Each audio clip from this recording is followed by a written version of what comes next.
wonder what would you suggest you can do to begin to solve that problem? Well, firstly, let me acknowledge it's a real problem, has a huge impact on families, and not just the physical aspects of living in those conditions and the cramped and small circumstances, but also in very many cases the ability of a child, for example, to get on with their homework and get on at school. So it has not just immediate short-term consequences, it has longer-term consequences, because those same children, once they're struggling at school, will then struggle further down the line in school.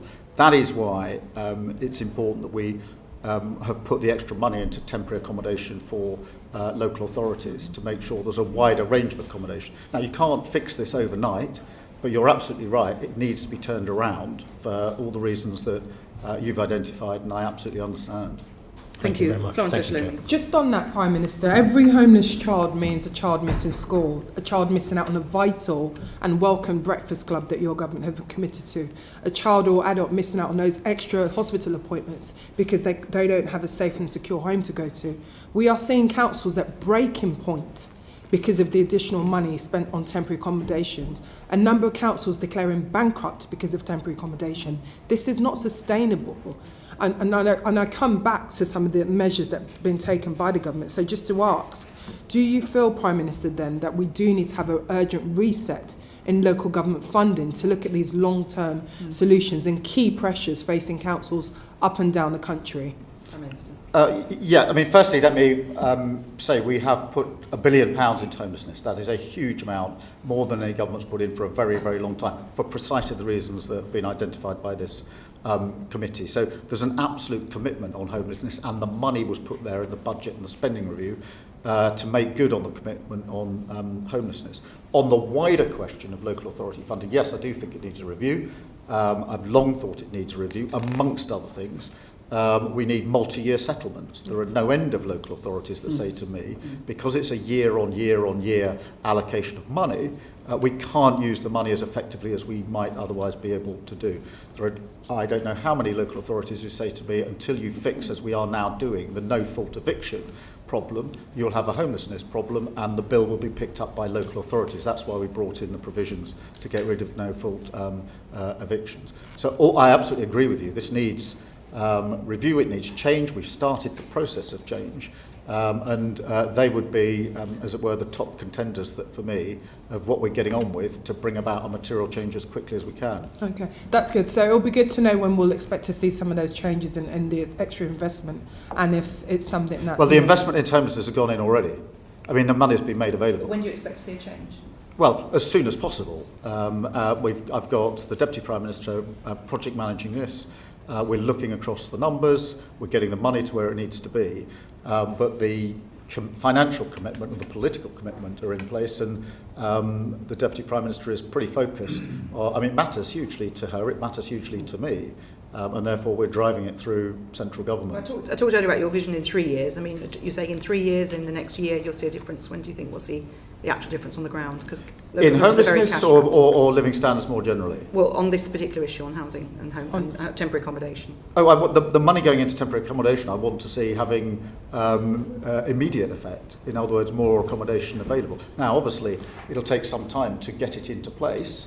But where is this accommodation going to come from? This isn't a delayed project. Well, in terms of what can be built, what can be arranged, what can be taken by councils and repurposed, is a central focus of what we're doing. But I'm impatient for this change to be driven through. There's no desire on government for this to take any longer than it needs to take to be done effectively and properly. It's just that we've got Home Office bidding for homes for asylum seekers. We've got councils bidding for homes for homeless for the same properties. Everyone's driving up the price, driving up the cost. I know, from the government, which is why I'm so furious at the last government for leaving tens of thousands of asylum seekers unprocessed with nowhere to live other than accommodation paid for by the taxpayer. Are you planning to build homes or put people into... Well, we have to do a number of things. We do have to build, of course. But that won't happen in the next year. We have to take over other accommodation. We have to drive down the asylum lists.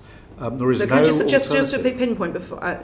What other accommodation precisely are you planning to take over to provide temporary accommodation for families? Oh, there's lots of housing in many local authorities that can be used, and we're identifying where it can be used. But I mean, look. Well, sorry, could you give us? Have you got any examples you can give us? No, but I'll write in and give you details. Because I could say certainly in a number of our local authorities, I'm already picking up from around the table, there isn't a lot of spare housing available. If there were, councils would be able to be dealing with it by now. Well, exactly, which is why leaving a huge tens of thousands of unprocessed asylum seekers that need to be housed is a huge problem for so you'll be putting the homeless families into those hotels? No. We're looking at what accommodation is available, and I'll make sure that we send a detailed letter. Okay, well, we certainly look forward to receiving that detailed note. I'm sure councils will be breathless waiting for it. Helen Hayes, MP. Thank you. Good afternoon, Prime Minister. My committee has just completed an inquiry on children's social care. And as part of that inquiry, we heard really devastating evidence from care-experienced young people who experience a cliff edge in support at the age of 18. So, for example, a young person told us how she had to give up her A-levels because she had to work in order to pay rent to keep a roof over her head. I hope you would agree that that is a choice that no young person should have to make. And as a consequence of that evidence, my committee's recommended that young care-experienced people need more support at the age of 18, both with accommodation and with their living costs, to stop them being trapped in poverty for a lifetime. Is that a recommendation that you agree with, and how would you progress the urgently needed additional support for young people leaving the care system? Well, firstly, I absolutely agree with the identification of the problem that you and your committee have put forward. Lots of children coming out of care essentially go off a cliff edge from having support when they're in care to almost none, and we've got to, in my view, change that so there's support and it's graduated as they come out of care. I haven't looked particularly at the recommendations, but I will make sure that they are being looked at and obviously give you our full response to them. Thank you. So we welcome very much the government's commitment to youth guarantee to support young people into education, employment or training. But we are really concerned about some of the additional barriers that young care experienced people face, often as a consequence of trauma that they've suffered earlier in their lives. And the evidence that we've seen would point to the government's decision to withdraw universal credit from under 22-year-olds as having particularly harsh impacts on increasing poverty amongst care experienced young people. Our report recommends that group of young people, actually numerically a very small group of people, are removed from the exemption, from the decision to withdraw universal credit so that they can still access that support when they need it. Is that something that you will be prepared to take forward? Well, certainly have a look at the recommendation that your committee has made. I do think the youth guarantee is a hugely important part of what we're trying to do, but we'll certainly look at your recommendation. One of the issues is that the mental health support often isn't there for those young people who've experienced trauma earlier in their lives, and it is very difficult for them, if they're living with trauma, to be able to take advantage of opportunities that might otherwise be available to them. And that's why we're looking particularly at that safety net for care experienced young people, because this is about avoiding them being trapped in poverty for the rest of their lives. Is this something you'd be prepared to pick up? Yeah, I mean, as I say, we'll look at the recommendation your committee has made. Okay. And then the final thing from me, just drawing again on that report, is that the evidence is that, really, if the government is serious about homelessness, if the government is serious about tackling the problems that we have in the criminal justice system, the government has to be serious about providing better support for young people in the care system, because they are so vastly overrepresented in both of those populations. So a quarter of the prison population has care experience. That would indicate that they're not in prison for any reason other than their lives have gone really badly wrong because they've been let down previously and when they were children. So this is a problem that we believe as a committee is of strategic importance to the government. Yet support across the country for care experienced young people is completely inconsistent. So our committee recommends that there is a national offer for care experienced young people. Will you commit to that, Prime Minister? Well, firstly, on your general analysis, I agree. I mean, for many years we've seen an overrepresentation of those that have been in care. in poverty and in prison in the criminal justice system. We absolutely need a better approach to that. Whether a completely national approach is right or wrong, I don't know. I'll certainly have a look again at what your committee has said about this and make the relevant inquiries. But we do have to improve the chances and opportunities for those who've been in care and come out of care. And it starts obviously with what has been a cliff edge for many of them, but then continues with quite deep-rooted problems very often for the rest of their lives. On current policy, they will still face that cliff edge, and they will still fall through gaps in support because there is not a national safety net for them. So I hope that is something that you'll look at in detail and come back to this committee in due course with progress. Okay. Thank you. Thank you very much, Ms Hayes. Debbie Abrahams, MP. Thank you, and good afternoon, Prime Minister.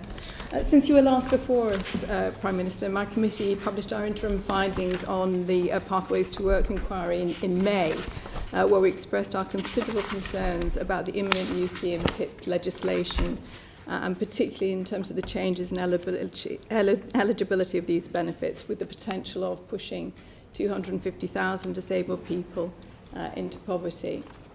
Now, I acknowledge the concessions the government made to the bill, but the fear and anxiety that this caused to disabled people currently in the system cannot be underestimated. I just wondered what you'd like to say to them now and what you will be doing differently in the future. Well, it's very important that they feel secure and supported, and that is at the heart of what we are doing in the changes we're making to welfare and related areas. I want to see more opportunities and more support put in place. And some of that will come from the state, some of it can come from employers. I'm absolutely clear in my own mind there's more that employers could do and the state can help them to do to encourage those with disabilities to come into work and to retain if they are in work. And I've seen good examples of that myself, as no doubt you have, but not enough across the country. So we need to do more. Thank you. Well, on that very point, you'll be aware that there is still projections that your government has put forward that estimate 50,000 newly disabled people in April next year will be pushed into poverty. Because of the reduction in the UC health element of the bill. Now, you mentioned about getting more disabled people into work. Charlie Mayfield, who, as you know, is doing the Keep Looking Working review, not to be published until later this autumn, Prime Minister, has said it will take several years before the labour market changes in order to allow more people to be employed, disabled people to be employed, but also to retain disabled people. So, my question to you is, several years, 8 months, what are we going to do to mitigate against the potential pushing of another 50,000 people, disabled people, newly disabled people, and their families into poverty? Well, I think the Mayfield report is coming in the autumn with the final recommendations, so we obviously need to look at that piece of work, and that is focused, as you know, on what employers can do. I don't accept that everything is going to take years. Some changes do take years, but not all changes take years, and we have to do work in the interim to give that support to those with disabilities. What specifically had you in mind, given that we've had a disability employment gap for, well over 10 years? Well, I think there's a lot of work can be done with employers to encourage them to take on and to retain. That doesn't need primary legislation. I've seen pilot examples of it across the country, which I'd like to see many more of, that have been very, very successful. So, yes, I accept that, if you want to pass legislation, it'll probably take some time. I don't accept that every change that is needed, some of them that I've seen for myself have been quite effective, don't need legislation at all, and I think we can get on with that as quickly as possible. The Mayfield recommendations will be on with us, obviously, later this autumn. Can you give an example, Prime Minister, on that? Yes, I'm aware of the Trailblazers examples, and again, these are pilots and tens of thousands, not the hundreds of thousands that will be affected next April. And I'd just like to point out that in my part of the world, there is one job for a disabled person for every 333 disabled people chasing them. It's slightly different in the south, where there's a more vibrant local economy. It just seems so punitive in that regard. But ultimately, Prime Minister, I just wanted to go back to my first point about doing things differently. This was poor legislation. It was designed to save money for the Treasury by cutting support to sick and disabled people. It was so far removed from Labour values of fairness and social justice, let alone compassion and common decency. I have to say I felt ashamed. So what are the values that will underpin the government in terms of the policy making going forward so that we avoid the harms, the potential harms and the real harms that people are going to face, disabled people, vulnerable people are going to face? I think this is a really important Labour value. I think the fact that there are nearly 1 million young people out of work, not earning or learning, is a huge challenge for our country. And none of us should be accepting of a system that operates like that. It is broken, it needs to be mended. All the evidence is that if you're on benefits and out of work at that young age, the likelihood of ever getting into good, well-paid, secure employment goes down, down, down for the rest of your life.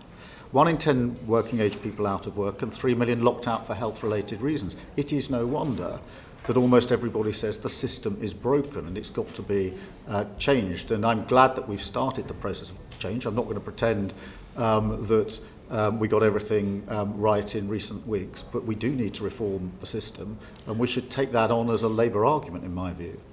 Couldn't agree more. Everybody agrees that reform needs to happen. It is a broken system. Reform does not, you mentioned right at the beginning in your introduction, reform does not mean cuts to household incomes of already struggling households. We must do better, Prime Minister.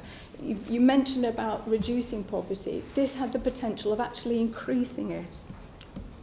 I'll leave it there. Thank you. Thank you, Ms Abrams. Sir Geoffrey Clifton-Brown. Hello again, Prime Minister. It seems that we have, as Debbie Abrahams was saying, a long-term trend of unemployment increasing every month.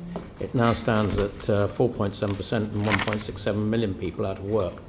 And therefore, it was perplexing to me, and I hope it might be perplexing to you, that when we did our inquiry on the 2nd of July into job centres, we found that there were 2,100 fewer work coaches than there had been the year before. Now, I accept that the DWP have had difficulty recruiting them, but given that I'm sure it must be your government stated objective to try and help people back into work wherever possible, and job coaches play a key part in that, it was surprising to find that not only was there fewer job coaches, their initial interview time had been cut from 50 to 30 minutes, with proposals to cut them even further.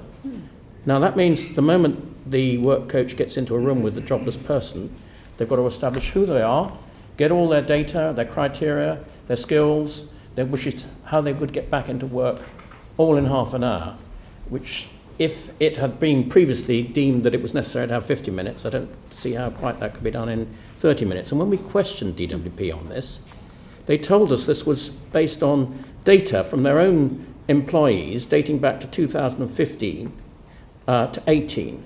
They had not done any surveys on the people trying to get back into work themselves. This really does seem peculiar. And we do know that the interwork rate declined from 9.7 in 2021 to 8.2 in 23-4. And I imagine it will decline again this year with the lack of these job coaches. So could you tell us how that might be reversed? Yeah, I mean, let me go back to the beginning of your question, if I may. The employment rate is up 0.8% over the year. The unemployment rate is also up slightly. Now, you may think that that's a slight contradiction, but as you will know, what that indicates in the data on my own analysis is that the inactivity numbers have gone down, so those not even looking for work have begun to look for work, hence the unemployment figure has gone up at the same time as the employment figure has gone up. That therefore puts a great spotlight on the very problem you've identified, which is whether job centres are doing what we expect of them in terms of helping those that are now looking for work and those that have been looking for work into work I think we have already started the programme of changing the way job centres work, because there's not enough time coaching and helping people into work. I also don't think that many businesses are actually going to the job centre when they have a vacancy. I've talked to lots of businesses myself and said, when you do have a vacancy, are you putting that at the job centre so we can match up the local jobs that are available with those that are looking for work? And the answer is most of them don't go to the job centre. So there's a lot of change in the job centres that we've already started, and we need to see through for the very reasons you've identified. So, Prime Minister, I don't think you quite answered what I asked. And you said, I think, that the job coaches were going to be given more time. In fact, not only are the initial interviews cut from 50 to 80 minutes, the follow-up interviews are also cut considerably as well. So in other words, people seeking to get into work are finding it more and more difficult because they're getting less and less advice. Yeah, I mean, I'll take away the point you're putting to me. I'm not across the details of how many minutes are allocated to the coaches in job centres, but the broad principle that you're putting to me, as it were, I agree with, which it needs to be more support for people to get into work, and we need to change the way job centres work altogether, in my view, and change the very nature of them, which is part of the work that we're doing. But I will take away the particular issue you put in terms of the minutes allocated and get a fuller answer to you. Sorry, final question for me. You said just then you want to change the way job centres work.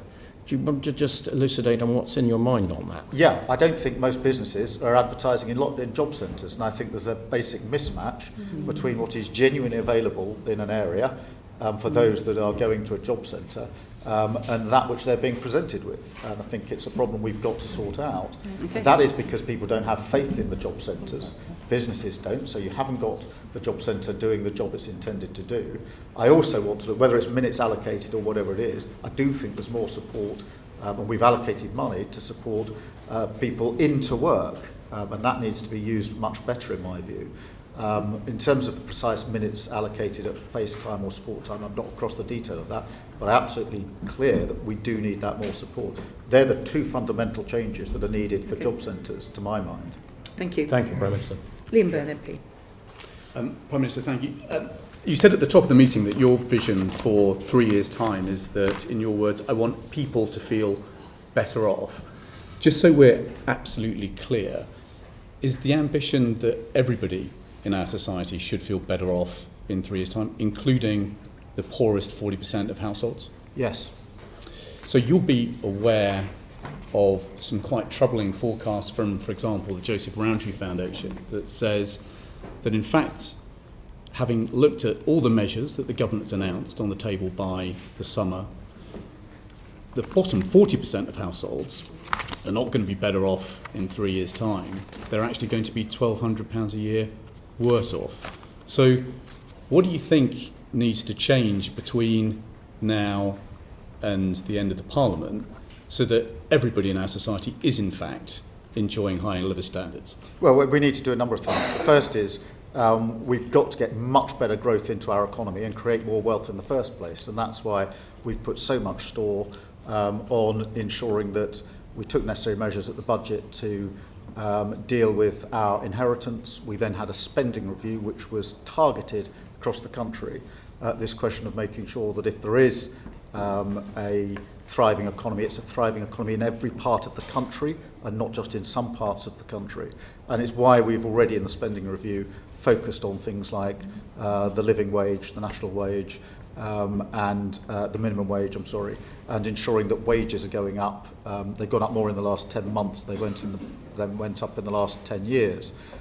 So that's the first part. The second part then is the poverty strategy that has to ensure that this is across the whole of society and every location, because in addition, as you all know, to the growth figures, we've had inequality variances across the country, place by place, and we have to have a laser focus on that, because whilst we want more wealth creation and the economy to thrive, and we do and we will, we can't have that as London and the South East and redistribution as a sort of one-word answer for the rest of the country. To my mind, that is fundamentally wrong. Mr Byrne. The challenge that we've got, though, is that the Bank of England now forecasts that wage growth is going to slow down. Joseph Rowntree Foundation says that earnings for the bottom 40% are going to fall by £700 a year. The Office of Budget Responsibility says real household disposable income is going to fall to almost zero in a couple of years' time. Resolution Foundation says that the freeze on tax thresholds means that the real wage growth for the poorest will get obliterated. We've got council tax going up by 5%, food going up 4.5%, we've got energy bills up 10%, water bills up 26%, and Joseph Rowntree Foundation says that for those coming off fixed-term mortgages, they're going to be paying on average £1,400 a year extra by the end of this Parliament. Similarly, poor picture and outlook for renters. So we've got taxes and bills that are rising faster than wages. So the question remains, what else do you think is needed over the next year or two so that everybody is enjoying higher living standards by the time of the next election? Well, if I just concentrate on two aspects of that. Firstly, the income side and then the cost side. On the income side, obviously, we have already pulled the lever of increasing minimum wages, which is on average of, I think, about £1,400 extra into everybody in effectively 3 million of the lowest lowest paid, above inflation increases for standard rates of universal credit. And then on the other flip side, if you like, free childcare is coming on stream from this September across the board from 9 months through to school starting age. Free school meals are being rolled out, breakfast clubs are being rolled out, limits on what you have to pay on school uniforms, and warm homes discount is £150 per household. That's gone from 3 million to 6 million households for this winter. So I do think there are things that government has done and will continue to do. But in the end, the central focus has to be on creating more wealth and making sure that we have a growing and thriving economy. That's been the single biggest failure of the last 14 years, which is we haven't had an economy that has grown in any significant way. These are all important steps forward, but having reviewed everything that you've just announced, the Resolution Foundation said that the poorest half of households, by the time of the next election, will still be £200 poorer than they were last year. So, the question remains, over and above what you've announced, what else do you think is needed in order that everybody in our society is enjoying high living standards in a couple of years' time? I think we need a central poverty strategy, and we're putting that around the child poverty strategy, which we're rolling out in the autumn. But you could cut people's taxes. I mean, if we taxed investment income in the way that we do work, if we tweaked up capital gains tax so that it was fairer, there would be enough money to deal with the fiscal pressures that we forecast and deliver a big, bold, working-class tax cut, just as they delivered in Australia. Surely that should be an idea that remains on the table going into the budget.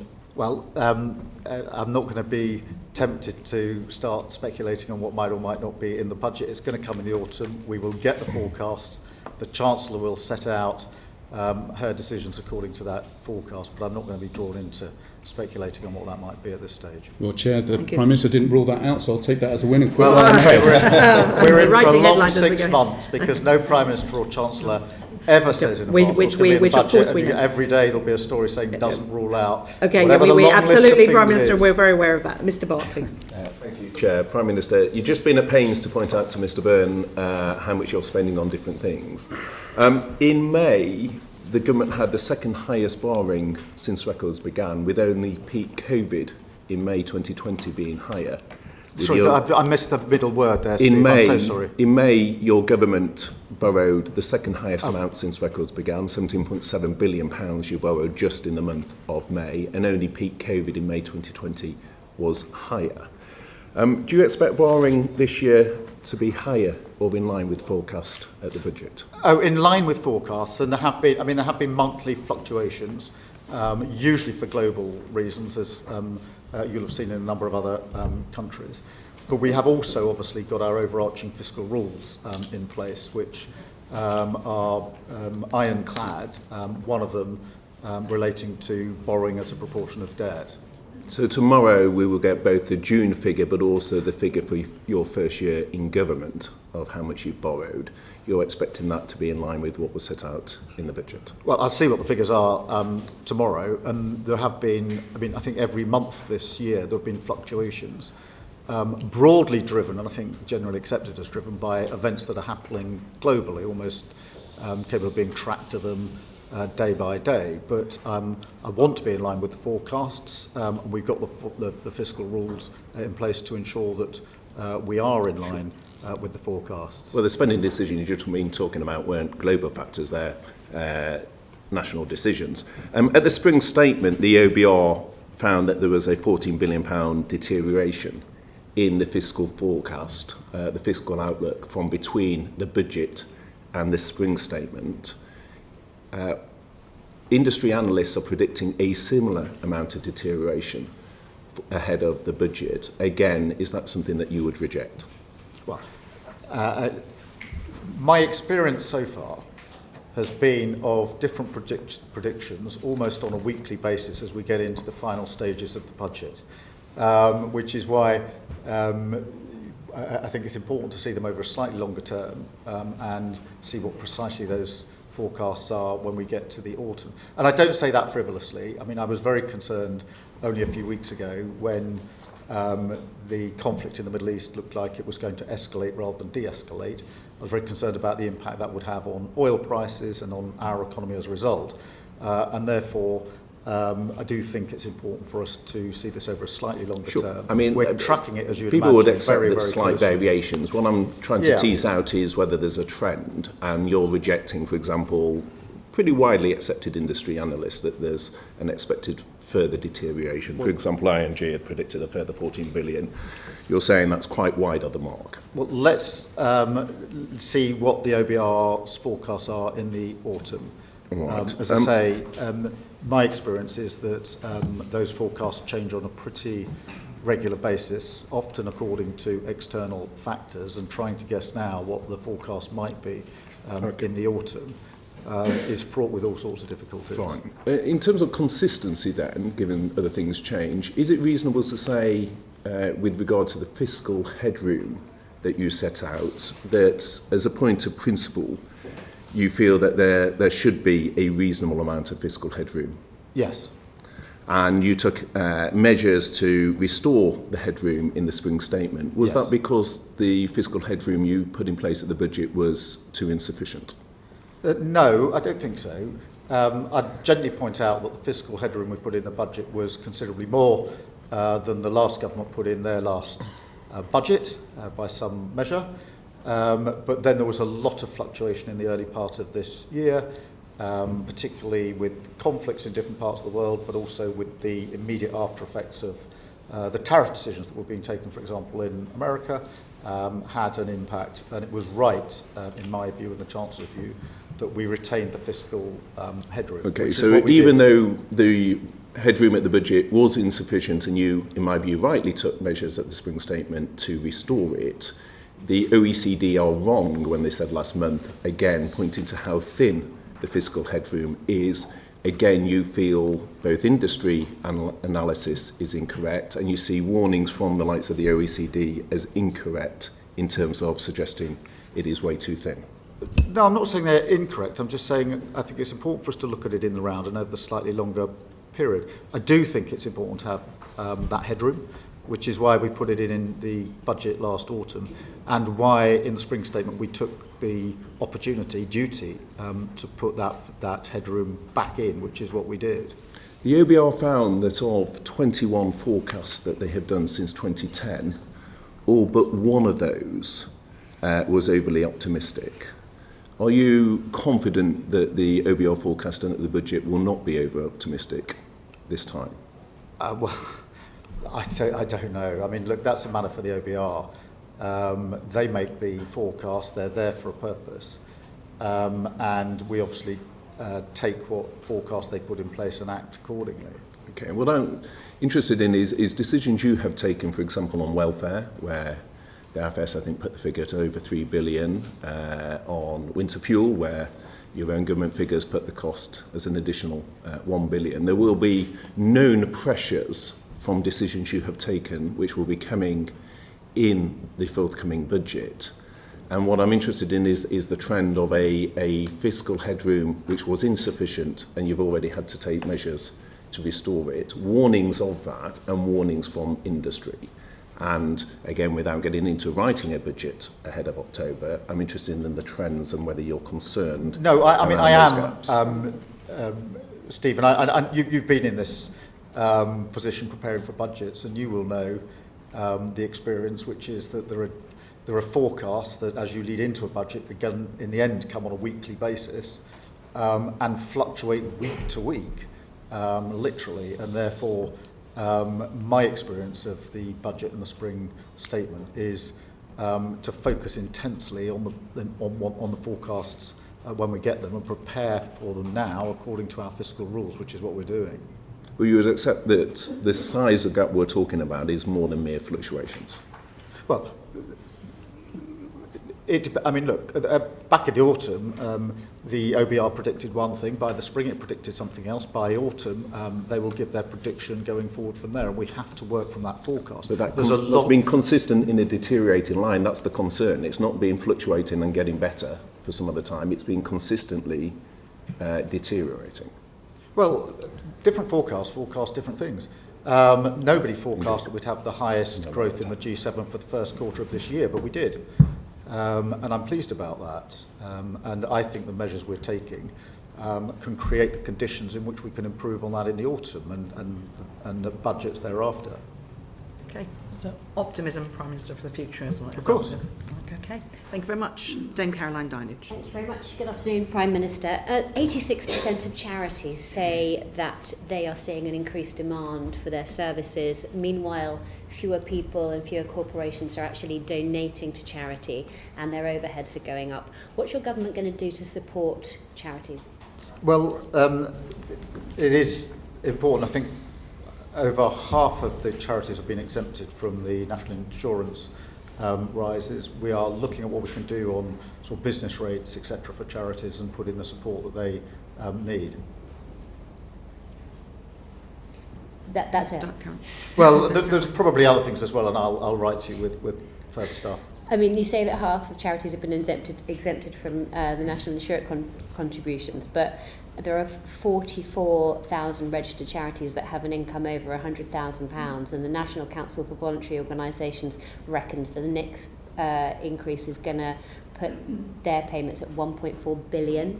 You know, these are the organisations that you said when you came into this room, you said tackling poverty is central to everything we do. These are the organisations that are doing just that in our constituencies. They're tackling poverty on the ground, they're feeding people, they're running hospices. Your next hike is one of the causes of the decline. 30% of them say they're cutting staff. Isn't it time to offer just a blanket carve-out to charities? No, I don't think it is. But in terms of the point you make about charities in all of our constituencies working hard in these areas, I completely accept that. And one of the things that we launched last Thursday was the Civil Society Covenant, where we got many, many thousands of charities together and did what we promised in opposition, which was to bring the government and the charities together in a partnership through that covenant and demonstrate to them the sort of work that we can do together. I have to say, they felt that that was the first time it had ever happened with a government prepared to work with charities in that way. It was a very good thing, very, very well received, and an example, to my mind, of the sort of partnership working we're going to have in this country. We're going to bring around the change that we need to bring about in the speed we've got available, because we have to always remember we inherited both a broken economy plus broken public services. No government's inherited that combination for decades upon decades and decades and decades, and that's a very difficult working environment. But you're now attempting to break our charities. I mean, just this month, Marie Curie Hospice in Liverpool closed their inpatient unit permanently. Your civil society covenant won't put charities on a good financial footing by itself. You need to offer them a carve-out for this national insurance rise. I mean, quite simply, it is breaking them. 30% of them say they're cutting staff. Only 50% of them now feel positive about the future, Prime Minister. Can't you do something? Well, it is important just to bear in mind why we had to do what we did on national insurance. We looked through the books and we found £22 billion missing.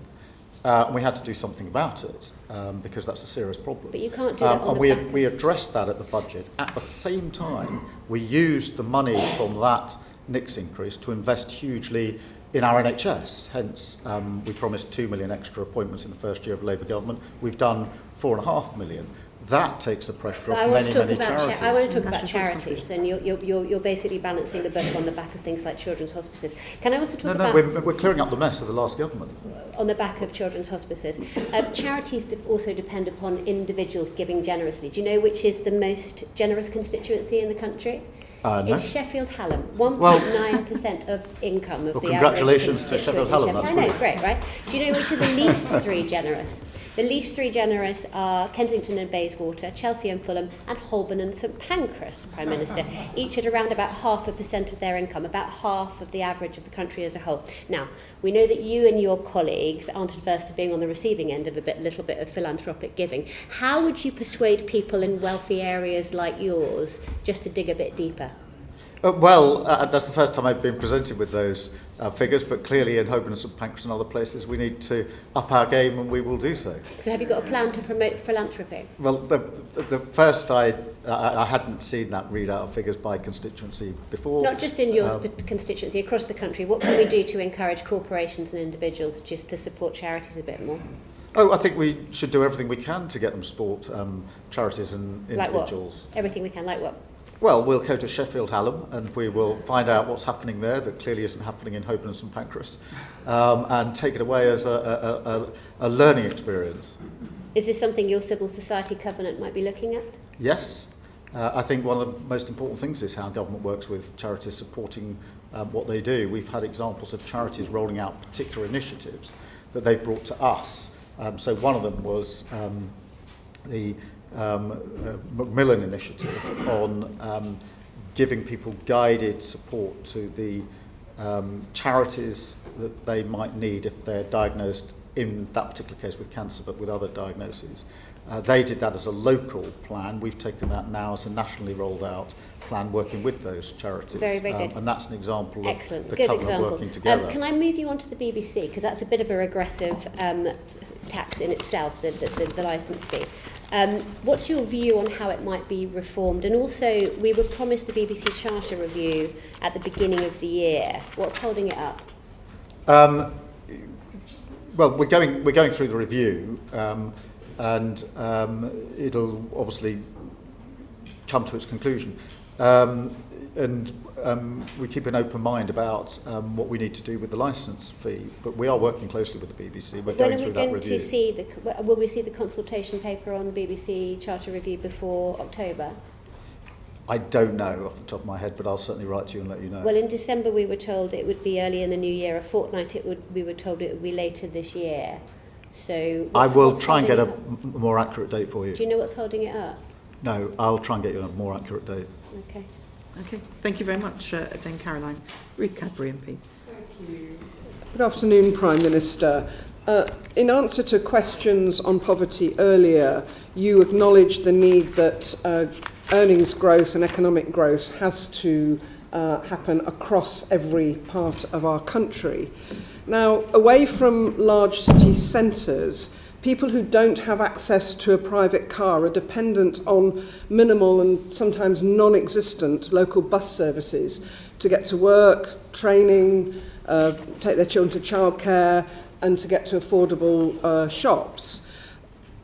In the Transport Committee inquiry on buses, we've had evidence that to our inquiry that 56% of small towns in the southwest and northeast are complete public transport deserts, and that this lack of buses impacts on the growth of those small towns. So how is the government going to ensure that its current bus reforms actually close the gaps around the country in the way that is happening in Ireland, and that the buses bill doesn't just prevent more decline in the inadequate status quo? Well, firstly, I think I'm right in saying more people use buses than any other form of transport, and therefore it's hugely important, particularly in rural areas, but just across the piece. And there is a direct correlation between that sort of travel and building the local economy, so it's vitally important. We did invest a lot of money in the budget in buses, and the spending review set out, I think it was £900 million of investment. But there's also, in direct answer to your question, I think a number of other measures that we've taken that are important. Capping at £3 the bus fare until March 27 is really important. But equally, in the bus services bill is the socially necessary services, because it's not just the price, it's the route. And too many times in the past have been examples of profitable routes having too many buses and non-profitable routes not having any buses at all. So having that provision in is very important, as is the expansion of the ability of local representatives, mayors, but also other local authorities to take more control over the buses in their area, all of which I think will change the landscape here. It's true that the buses bill is changing the governance structures, and it's also true that socially necessary routes are identified. Our concern is, and the evidence we received, is that might just about hold the status quo, while we've got many places that already have no bus service, and many more places that have no evening and no weekend bus service. So could I just ask, Prime Minister, that you look at the buses bill and other potential initiatives available to you to ensure that buses and bus use grows around England outside of London, rather than just stays as it is? Yes, certainly. And as I said, we've put quite a lot of investment into the budget, but you're absolutely right, that needs to do more than maintain the status quo. I don't think it was a status quo, I think it's probably reducing, but it needs to more than stabilise the situation and improve the situation. Thank you. Thank you very much, Ms Cadbury. Nick Smith, MP. Thank you, Prime Minister. The Chancellor established long-term measures to boost our economy. The industrial strategy provides important detail, as did the spending review. However, truth is, some of our former industrial areas are much harder to revitalise. So, for instance, in the South Wales valleys, almost a quarter of young people are economically inactive. Will the government look at concentrated regional investment for areas like this? Proud places which once powered our country still need a helping hand. Yes, I think this is really important, and obviously this is long-term issues in communities that have been overlooked, in my view, for a very, very long time. I think there are a number of measures that we are taking that are really important. To give some examples, Cardiff and Newport Investment Zone will drive growth, particularly in manufacturing in that area, much needed skills that are transferable. There's a Newport semiconductor cluster which will support hundreds of highly skilled jobs. You'll be well aware of all the support that's going into Tata Steel, into Port Talbot, and Tata, the owner there, that we're working with very closely. And I was very pleased to see the electric arc furnace work start just last week or the week before. But in addition to that, and really to tie it to the previous questions, we also need to invest across Wales and South Wales in particular in transport and rail across the region. Thank you for the answers, particularly on Newport. That's very close to the eastern valleys where I'm from. But also, Prime Minister, can we invest in the future in a much more localised ways in the valleys? There's 750,000 people there. They need good support in the future. Yeah, absolutely. And the transport improvement, the local growth work that we're doing, and the empowering of local authorities and working with the local, with the Welsh Labour government, central to that in terms of what we're doing. Thank you. From Wales to Scotland, Patricia Ferguson. Thank you, Chair, and good afternoon, Prime Minister. The Scottish Affairs Committee has recently been looking at those former industrial areas in Scotland, and we've observed that persistent long-term poverty and poor outcomes occurs in many of our former industrial areas, particularly those that are not close to major towns. So what steps is the government taking to ensure that the benefits of the industrial strategy reach those communities? And what work are you doing with the Scottish Government? But also, what is the role of the Scotland Office in helping to deliver those outcomes that we want to see? Some of the levers to deal with poverty are obviously devolved. some are not. The ones that aren't, we can operate and pull, and we will. So that's your minimum wage, the changes to universal credit, employment rights bill, and some of the other schemes like warm homes. So there are things I think directly the government can do. The budget last year set out the biggest devolution settlement for Scotland, best part of £50 billion per year. So there is the money there for the Scottish Government to get on and take some of the other necessary measures, and I'm not convinced that they're doing so. Our job, notwithstanding our political differences, to work with the Scottish Government to deliver, particularly on good, well-paid jobs in areas that need them. That we are doing. One of the first things I did as Prime Minister was to go to Scotland, in fact the very first visit within days, to say to the First Minister that notwithstanding our political differences, I saw my job to be delivering for Scotland, and therefore we'd work with him and his government wherever we could. Nick Smith MP. Hello again, Prime Minister. The best way out of poverty is a good job. In recent years, there's been a cyber security course in Ebervale. Cyber attacks on Marks and Spencer highlight how crucial this sector is. Archie Norman from M&S outlined the enormous surface attack which companies face, often after outsourcing and offshoring of cyber security. So could you consider how the government and the private sector might collaborate on this to expand technology and cyber security jobs here in the UK? This could reduce our tech risk and be a pipeline for jobs for younger people for the future.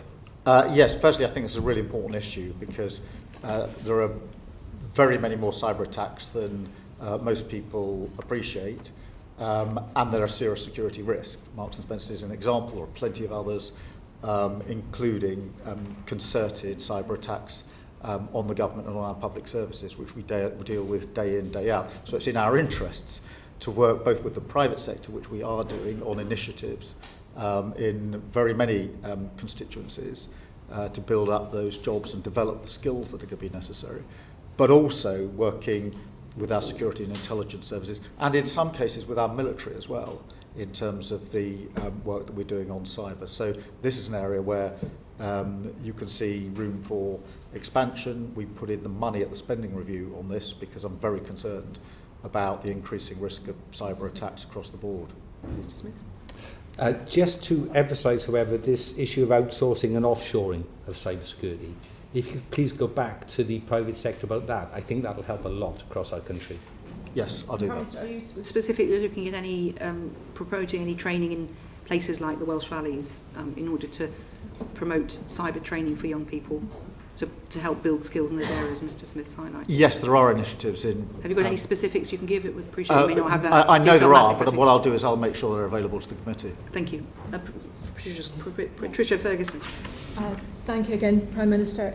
Many of the communities we're talking about in both Scotland and in Wales have had difficulties now for quite some time. This is not a new problem. These are obviously very hard to reach communities in that sense, but many of them actually possess quite high levels of manufacturing skills that we could use in to promote the industrial strategy.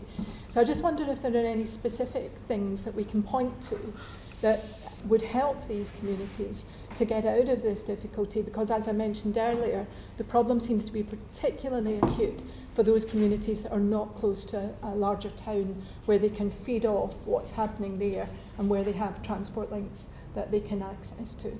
Yeah, I think local growth plans are part of the answer to that. I think making sure we retain the skills and the jobs in the places we've got them is hugely important. Two examples of that. Grangemouth is an area where we put quite a significant government amount of money behind it recently. Grangemouth, it seems to me, I mean, there's a problem obviously with the winding down of the refinery at Grangemouth, but it is a huge opportunity in terms of the potential of Grangemouth, and therefore for that community and many, many communities around it. I see it as a huge opportunity. I think we've got 10 strands of work going on there to identify the best possible way forward for Grangemouth, which we shouldn't see as some sort of charity case. It is an incredible opportunity in Scotland.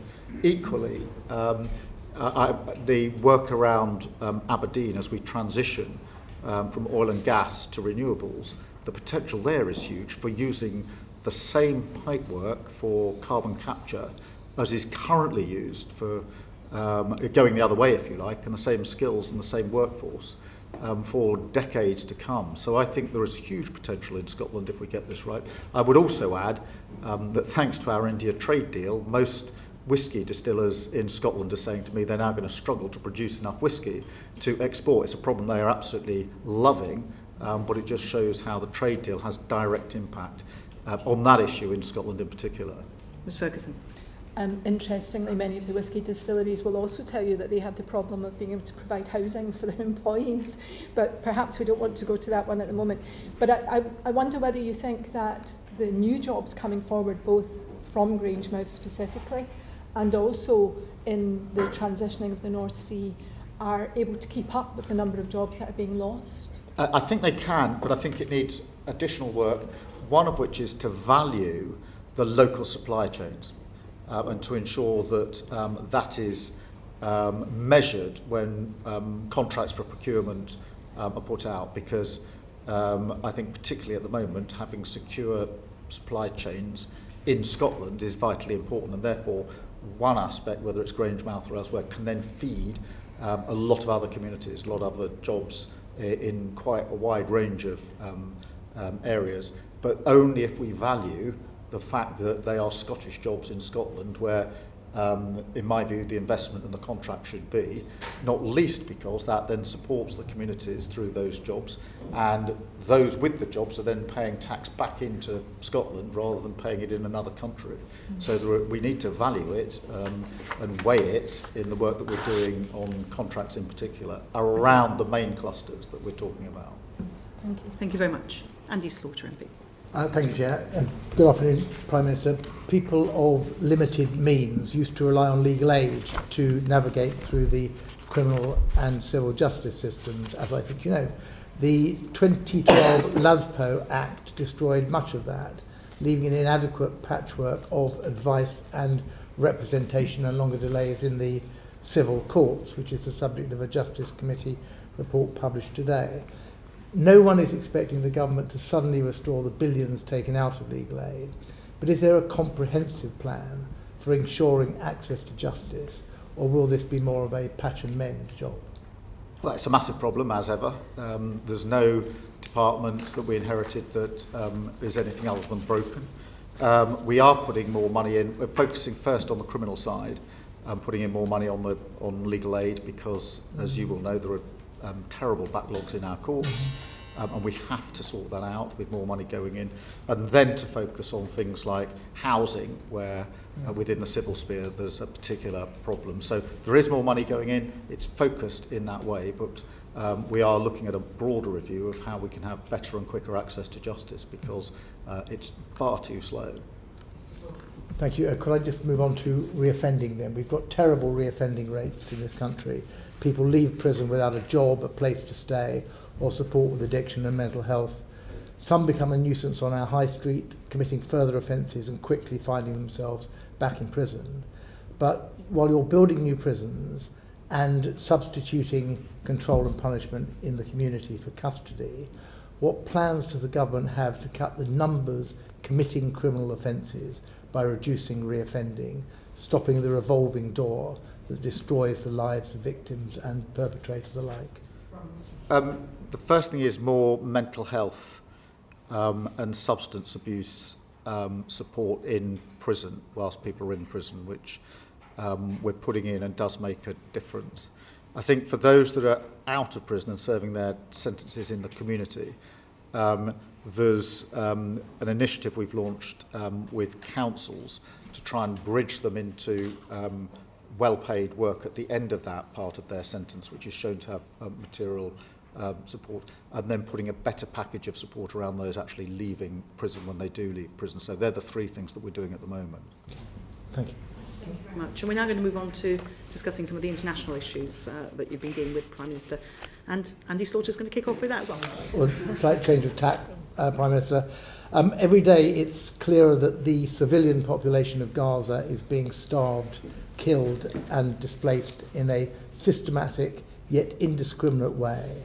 The steps the UK has taken thus far have had no effect on the criminal actions of the Israeli government. Indeed, these have accelerated and spread to the West Bank.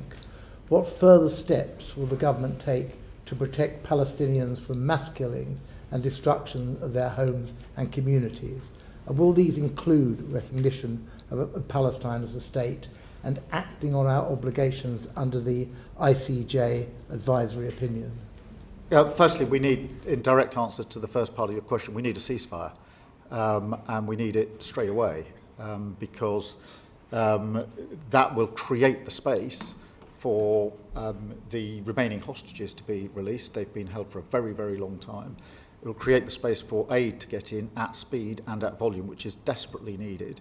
And equally importantly, create the space for a political process, which to my mind is the only long-term way to get a sustained peace in Gaza, and we mustn't forget what's happening in the West Bank as well.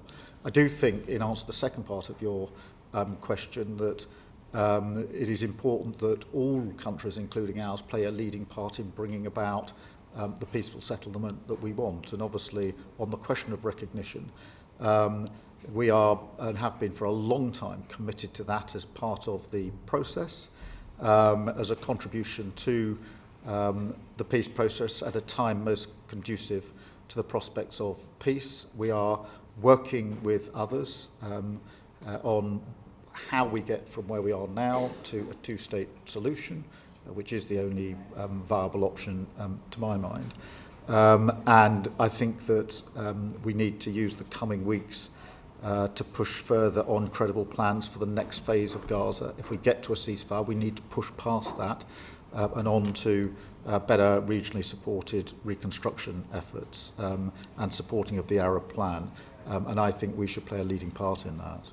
I think, if I may, you began by talking about a ceasefire, which is absolutely right, because that is the sine qua non here. But we hear a lot of words, and there's been another statement, I understand today, a joint statement with 25 countries, but people are asking for action. You must hear that, and certainly the Foreign Secretary hears that every week in the House of Commons, and we have yet to see any steps that have led the Israelis to take action on a ceasefire. Indeed, the opposite is the case. Every morning brings new horrors and new atrocities, new displacements, new deaths of civilians queuing for food in that way. And they're looking to you and to this government to try and provide something which makes that ceasefire happen. What will that be? Firstly, let me be clear. The situation on the ground in Gaza is intolerable on so many levels. And we make that absolutely clear in all of our exchanges with Israel and with other countries. Whether that's the deaths for those that are queuing for aid, whether it's the plans to force Palestinians to live in certain areas or excluded from certain areas, they're all intolerable and absolutely wrong in principle.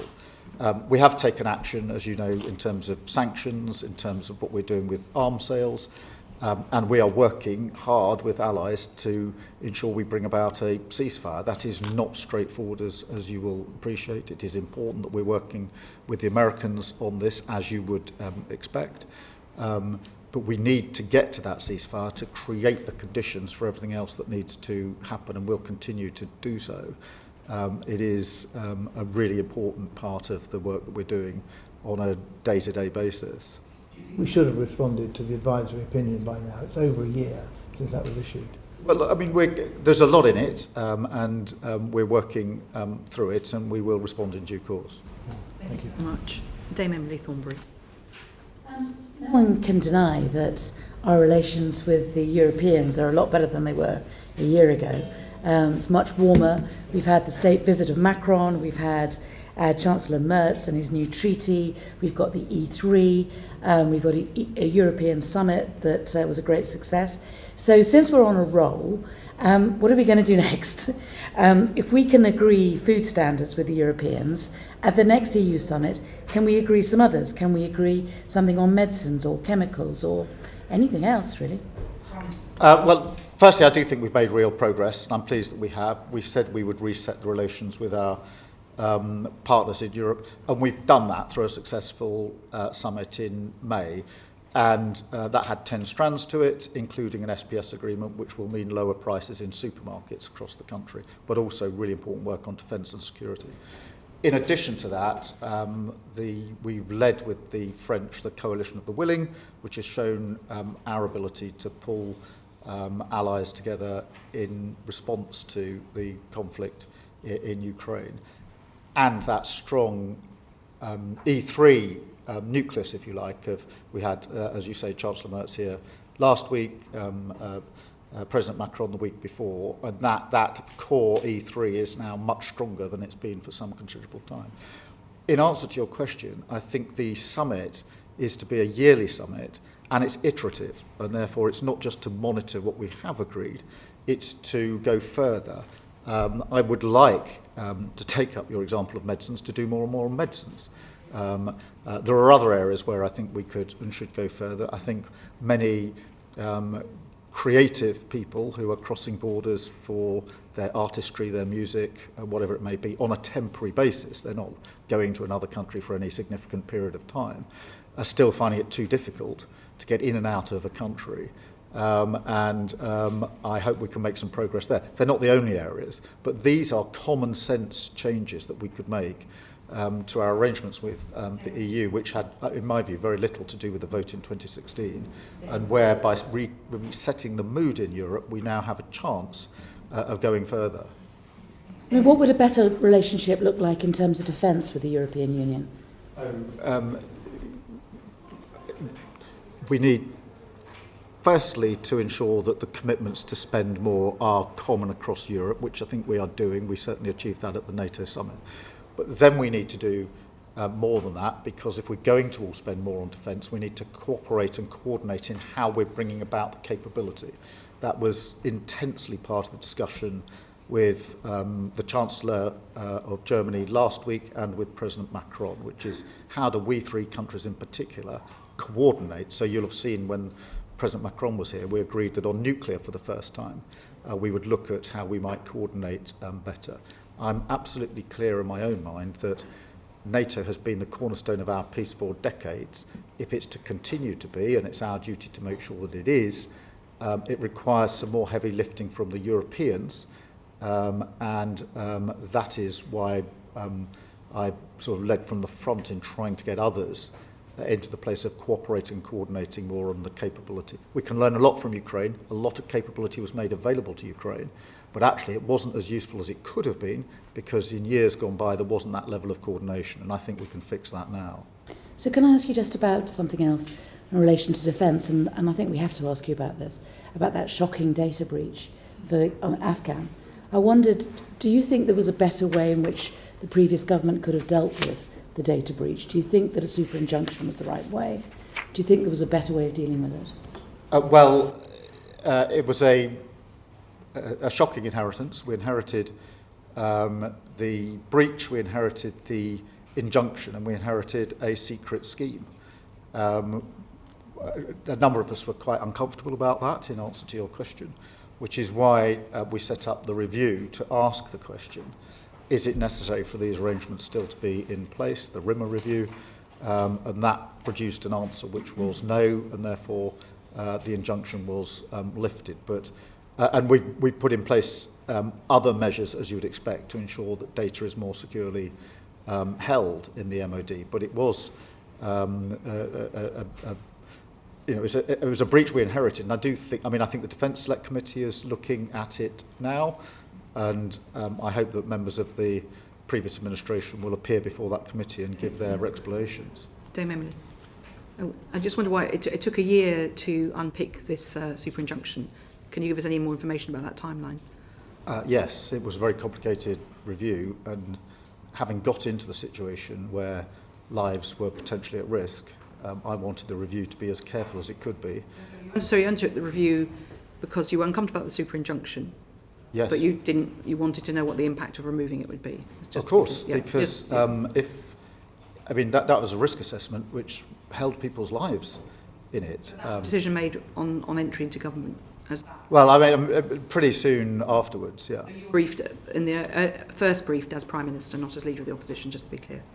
I wasn't briefed as Leader of the Opposition. Okay. To be fair, it wasn't. Just be clear for the record. It wasn't offered to me, but to be fair to the last government, they did offer me briefings on most things. Yeah. As it happens, they didn't offer a briefing on this, but I'm not complaining as such. I didn't get offered it, but to be fair, I did get offered briefings on a quite regular basis. Okay, just for the clarity for the record. Chiomura MP. Thank you very much, and good afternoon, Prime Minister. The Science, Innovation and Technology Select Committee published its report into social media misinformation and harmful algorithms this month, and basically identified that the online safety regime, which this government inherited, is not fit for purpose. It's unable to tackle... So we found that the online safety regime, which this government inherited, is not fit for purpose. It's unable to tackle the spread of misinformation, and it cannot keep British citizens safe online.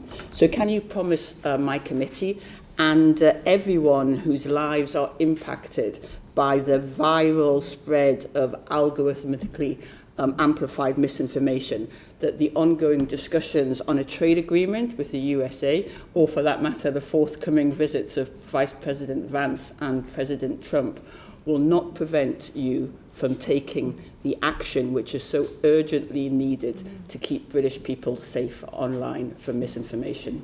I'd say two things about that. Firstly, obviously the next tranche of protections under the Online Safety Act are coming into force imminently, and we need to look at how effective they are. But I do agree with you that we need to go further than that, and in all of our analysis here and the work that we're doing, we have to focus on our national interest, what we need to do to keep our citizens safe, and also to make sure our electoral system and democracy works effectively, because I was very worried at the last election about misinformation.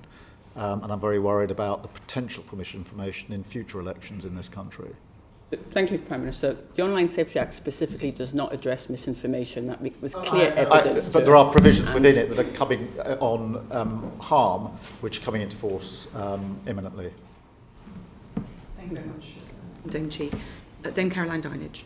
Just very quickly back to the BBC. It's the most trusted news brand around the world, and yet financial pressures have seen where they cut services, where the BBC World Service cuts services, they get backfilled by Chinese state media in Russia today, and that actually has a direct positive impact on favourability towards them. I just wondered, Prime Minister, do you agree with the Minister who said to my select committee that the BBC World Service bolsters national security and global security? And if you do you think more government departments should contribute to fund it? Firstly, I do agree with the proposition. I think the World Service is really important. I also agree that whether it's in broadcasting or other areas, there are other states that are more than happy to step in if a gap is left. Somewhere in the pack I've got the funding arrangements for the World Service, but I can't put my finger on it at the moment. But we do need to make sure that we protect the World Service for those very reasons. It is a matter of national security. Sorry? In essence, it's been increased, but by not enough. Yeah, well, it's a constant call. The inflation that they're sort of facing in some countries is like 30%, yeah. And the increase is very tiny. And in countries like Liberia and Lebanon and Kenya, where the BBC World Service has pulled out, Russia Today and Chinese state media have backfilled. So it's just really important to put that on your radar. No, and I take that away, but I agree with the basic proposition that other countries are very quick to step in if we leave a gap. One tiny quick question. Will there be a Department for Culture, Media and Sport after the next reshuffle? Yes. And a committee to oversee it. Prime Minister, at the beginning of this session you set out what you wanted the country to look at, and you've obviously answered a number of questions about how you might achieve that. You also, there's a lot of discussion about shake-ups at number 10. Do you think, given what you've laid out and the challenges that the country faces, there may be a benefit to bringing in ideas from outside number 10 and Whitehall, and how are you proposing to do that, if so? Oh, I think there's always room for bringing outside ideas into number 10, whether that's from the private sector, particularly those that are running businesses, whether it's from our mayors and local representatives across the country, whether it's from making better use of parliamentarians. I think there's always room for improvement and bringing in the ideas of others. I think that where people have experience on the ground, it is invaluable to hear what they say about what we are doing, we're proposing to do, and to take that on board. When you were in front of us at Christmas, you'd done 5 months. Now you've done a year. Given what you've just said, is there anything that you would have done differently, sitting where you are now, knowing what you know, compared with the 5th of July 2024? Well, I mean, we had the most terrible inheritance. And I know some people don't want to hear it anymore, but if you think about Blair, he inherited an economy which was getting better, but public services which were broken. Cameron inherited good public services, but the 2008 crash. We inherited broken public services and a broken economy. So we had to take some difficult decisions in year one, and I'm not surprised that that's been hard in places. But at the same time, we've delivered incredible numbers. Are you saying you would do nothing differently? Because I mean, you just talked about bringing people in from outside Whitehall to help shape the agenda. Is that something that you want to do more of? Well, yes, but I do. I mean, if I may carry on, we've done 4.5 million extra appointments on the NHS. That is remarkable. Nobody thought it could be done. We've got a 10-year plan for the NHS. So you talked about wanting to engage with Parliament more, for example. Is there anything in it? Just, I mean, it's not. Over a year, you had a chance to do this huge, the biggest job in the country, very big challenge, huge challenge. Is there anything you would, what different approach you've taken now you've had to sat in the hot seat? Well, I think we could engage Parliament more. I don't doubt that, but I do think it's important for us to remind people of what improvements we have done to the NHS, what we've done on free school meals, breakfast clubs, childcare, school uniforms, what we've done in terms of the investment we've put into road and rail, the fact we got 3 trade deals with countries which many governments tried to get deals with and didn't achieve that. We've had £120 billion worth of inward investment. That is a record, all-time record of inward investment. And sometimes one of the mistakes we make is not shouting and loud enough about what we are achieving. We in the Labour So from Party that list of achievements, what's been your best moment in the last year as Prime Minister? Oh, walking into Downing Street and taking up the job of governing. And I wouldn't swap a single day in government for years and years in opposition. And what about your worst moment in the last 12 months? Well, every Prime Minister has challenges, both good and bad. What's the most difficult thing you've had to deal with? The worst thing was when my brother died, which for me brings the private and the public into a very tense conflict, and that was difficult. Well, thank you very much, Prime Minister. Thank you for your time. We hope you get a bit of a break over the summer. Oh, no, you didn't. I say that hopefully every time. I every thought Prime that at the Minister, beginning of the summer holidays last time, but it didn't work. So I'm not saying anything Thank this you time. very much indeed. If the public could stay behind, please. Order, order. I should say the transcript should be available hopefully tonight, if not tomorrow. So thanks to our colleagues at Hans Thank you, Prime